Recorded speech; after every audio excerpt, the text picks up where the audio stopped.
राज्यामधील या दोन बाजार समित्यांमध्ये सोयाबीनला मिळतोय हमी भावापेक्षा जास्तीचा दर। तुमच्या सोयाबीनला आता हमखास बाजारभाव मिळणार। शेतकरी बंधूंनो, खरीपातील सर्वात महत्त्वाचं पीक म्हणजे सोयाबीन आणि त्याचा हंगाम सध्या मध्यावरती आलाय।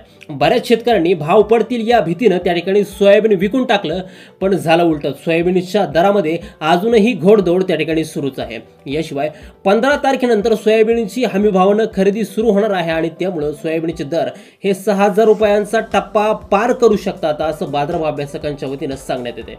कारण की सोयाबीन भाववाढीसाठी पोषक वातावरण देखील तयार झाले। मग यामध्ये अतिवृष्टीसारखा फॅक्टर असेल, सोयाबीनला वाढलेली मागणी असेल, शिवाय या ठिकाणी अमेरिका आणि चीनमध्ये जे काही व्यापारी युद्ध चाललंय आणि यामुळे सोयाबीनच्या दरावरती त्या ठिकाणी परिणाम होऊ शकतात। आणि नेमकं याच पार्श्वभूमीवरती सोयाबीनला खरोखरच 6000 रुपये दर मिळणार का, याविषयी सविस्तर अपडेट व्हिडिओच्या माध्यमातून आपण जाणून घेण्याचा प्रयत्न करणार आहोत। व्हिडिओ अगदी शेवटपर्यंत काळजीपूर्वक पहा आणि चॅनलवरती जर तुम्ही नवीन असाल, जर का तुम्ही सोयाबीन उत्पादक शेतकरी असाल तर चॅनलला जरूर सबस्क्राइब देखील करा। शेतकरी बंधूंनो, सोयाबीनचे जे काही दर आहेत हे नेमकी सोयाबीनचं लागवड क्षेत्र किती आहे, सोयाबीनची मार्केटमध्ये होणारी आवक किती आहे, यासोबत सोयाबीनची निर्मिती किती होते यावरती सोयाबीनचे दर हे अवलंबून असतात। शिवाय यावर्षी सोयाबीनचा पेरा देखील कमी झालाय आणि या अतिवृष्टीमुळे सोयाबीन पिकाचं नुकसानही त्या ठिकाणी सोयाबीन उत्पादक जिल्ह्यामध्ये सर्वाधिक झाले आणि त्यामुळे ही जी काय दरवाढ झाली हा त्याचाच त्या ठिकाणी परिणाम आहे।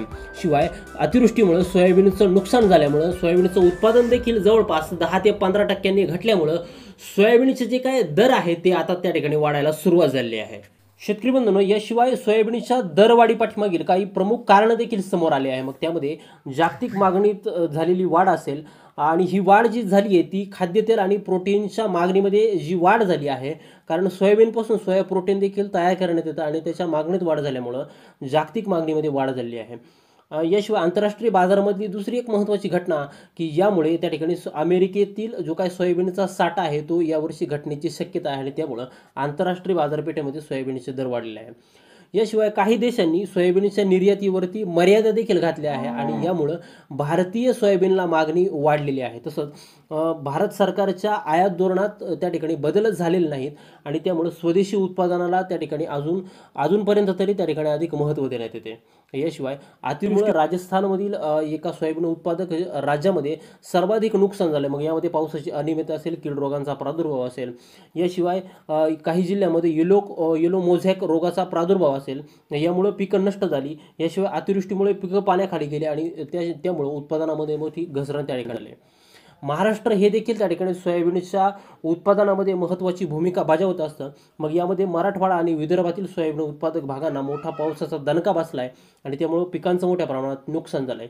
याशिवाय अजून जर का आपण पाहिलं तर सोपाच्या म्हणजे सोयाबीन प्रोसेसर असोसिएशन ऑफ इंडियाच्या वतीनं जो काय अहवाल देण्यात आला आहे त्यामुळे महाराष्ट्रातील नुकसानीचे पूर्ण चित्र जरी अजून दिसत नसलं तरी अंतिम आकडेवारी जाहीर झाल्यानंतर उत्पादनात आणखीन घट होण्याची त्या ठिकाणी शक्यता आहे।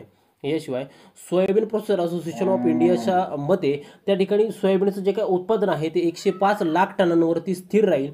याशिवाय व्यापारी संस्था आणि बाजार तज्ज्ञांचं जे काय म्हणणं आहे त्यांच्या मते हे जे काय उत्पादन आहे हे जवळपास 95 ते 99 लाख टनाच्या दरम्यान स्थिर राहील आणि म्हणूनच राजस्थान असेल, मध्य प्रदेश असेल आणि महाराष्ट्र असेल या राज्यांमध्ये मोठ्या प्रमाणामधील नुकसानीमुळे यंदा देशातील सोयाबीन उत्पादनाचा आकडा गेल्या दशकातील सर्वात कमी पातळीवरती जाऊ शकतो असा अंदाज त्या ठिकाणी व्यक्त केला गेला आहे आणि ही बाब शेतकऱ्यांसाठी अतिशय आनंददायी आहे आणि यामुळे शेतकऱ्यांच्या सोयाबीनला जवळपास 6000 रुपये प्रति क्विंटल एवढा बाजारभाव हा येणाऱ्या काळामध्ये त्या ठिकाणी मिळू शकतो।